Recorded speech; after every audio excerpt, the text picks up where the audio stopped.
The easiest thing to find on God's green earth is that person that tells you that you can't do something. The easiest thing to find on God's green earth is a guy making $15,729 a year telling you can't make $150,000. It's the guy, remember when you was a Boy Scout? It's the tenderfoot that's telling you that you can't be an Eagle Scout. It's the college flunky that tell you that you can't get a degree. It's the guy that never been in business before that's telling you that you can't get in and be successful today because of the free enterprise system.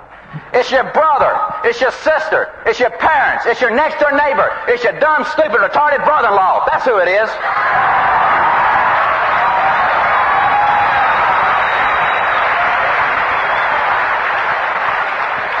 I hope you got one.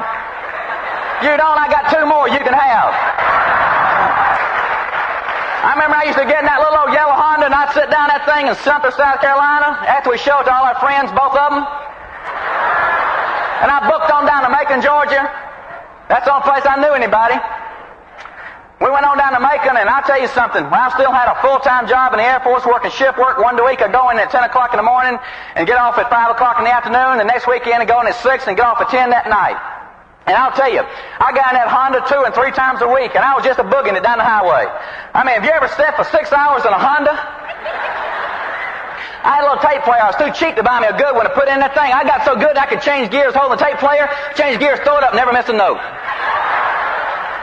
I get out of that Honda and open it like that, you know, and close the door, and here I was for an hour and a half. Hi, I'm Jim. You want to make some money? This is you. This is how you do it. You know, 6, you don't. Hey, I'm Jim. You want to make some money? You don't. Oh, you do? Here, this is you. But I had a dream, man, and I finally had a vehicle to make it come true. I remember, I don't know why, but it looked like to me that every time I drove that little old yeller, beat-up Honda down to Macon, Georgia, my brother-in-law was hiding behind a billboard somewhere. And it didn't matter if I came down at 3 o'clock in the afternoon, it didn't matter if I came in at 2 o'clock that night. Somewhere I'd see Harry on the street. Harry had a 4-door Impala. It was big. I mean, you could put the old Honda in an Impala. Can you imagine getting run over in a Honda? What's that noise? That's just a Honda.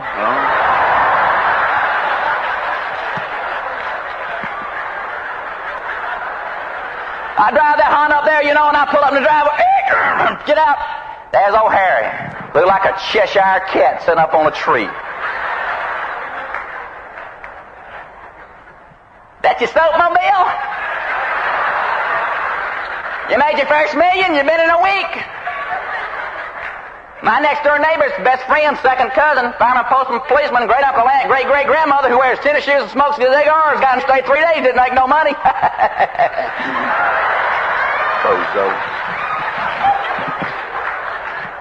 I got at 2 o'clock at night one time. I'm telling you, I'm booking down the highway, you know, just trying to get out of Macon.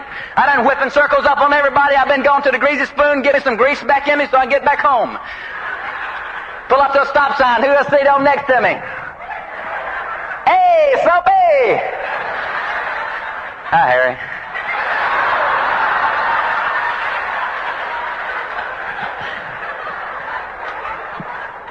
Made any money yet, Soapy? No, Harry, I ain't made no money yet. In fact, Harry, I spent more money than I made.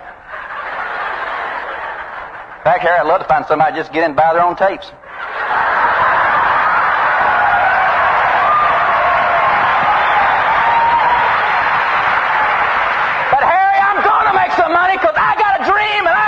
And I'm willing to do what it takes, Harry. What?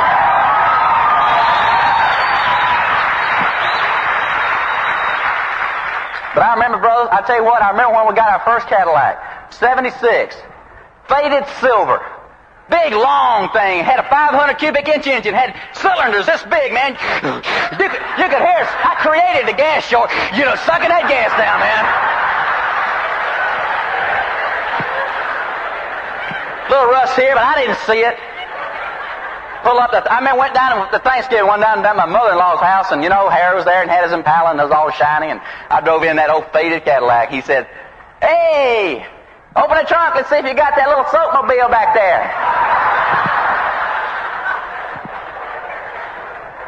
Not bad for a used car, Jim. I know, Harry, but I'm gonna have a big one day, boy. I said, "Harry, see this old rusty Cadillac here?" I said, "Harry, I got a dream. Harry, this old Cadillac right here, I paid $6,289 as far as cheapest car I ever owned the rest of my life. 6 months later, went down to Warren Robins, Georgia, and picked up my first brand spanking new Cadillac. Ain't nobody ever broke the leather except me.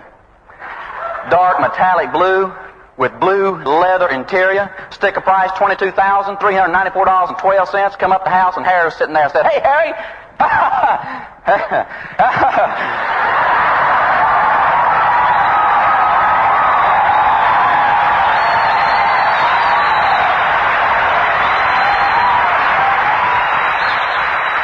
I said, "You know, Harry," I said, "this is the cheapest car I'll ever own the rest of my life." He said, 6 months later, went to North Carolina and picked up a brand new, ain't nobody ever broke the leather except me, 300 SD Mercedes turbo diesel. Sticker price $39,186.00. Pull up the driveway. Beep, beep. You know, Harry, cheapest car I'll ever own the rest of my life. I know.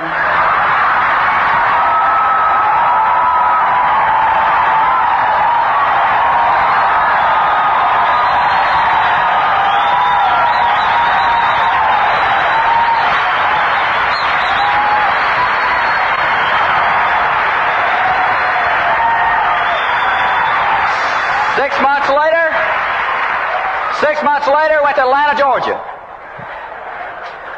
Picked up a brand new, ain't nobody ever broke leather except me. Maloney stretch limo, white on white, blue gray leather interior. The color TV in the back of this limo was bigger than the color TV when we got into business. Got a stainless steel ice bucket, a video recorder. Thing is 48-inch stretch. Got chrome wheels, Vogue, handmade tires. Sticker price $48,720.12. Come up the driveway and beep beep, Harry!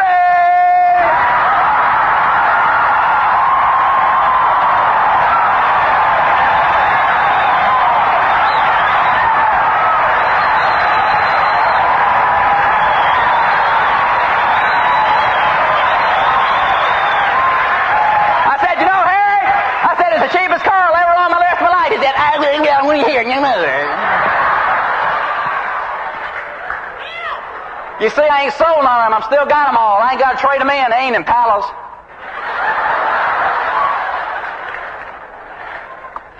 Got back from Bermuda. Here it comes, brothers and sisters. Got back from Bermuda. Gloria, executive planners, is over there. Showed where we stood. Standing good.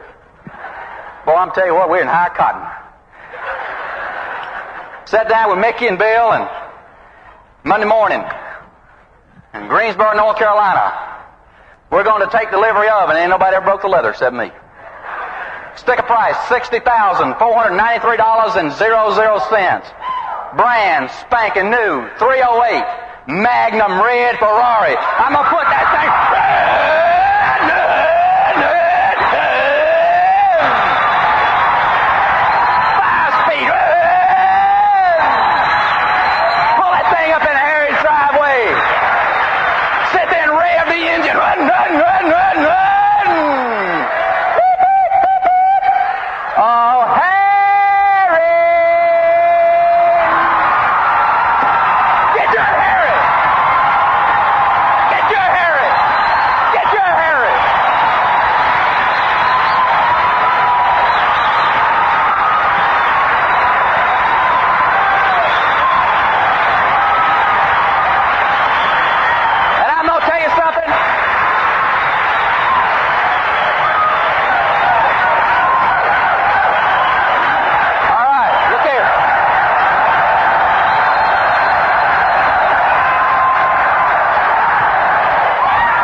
Ago and listen to Bill Britt tell Mickey Hamlet he ought to get him something special. It's got wings on it. I ain't figured out how I'm going to do it yet, but somehow, if the creek don't rise, I'm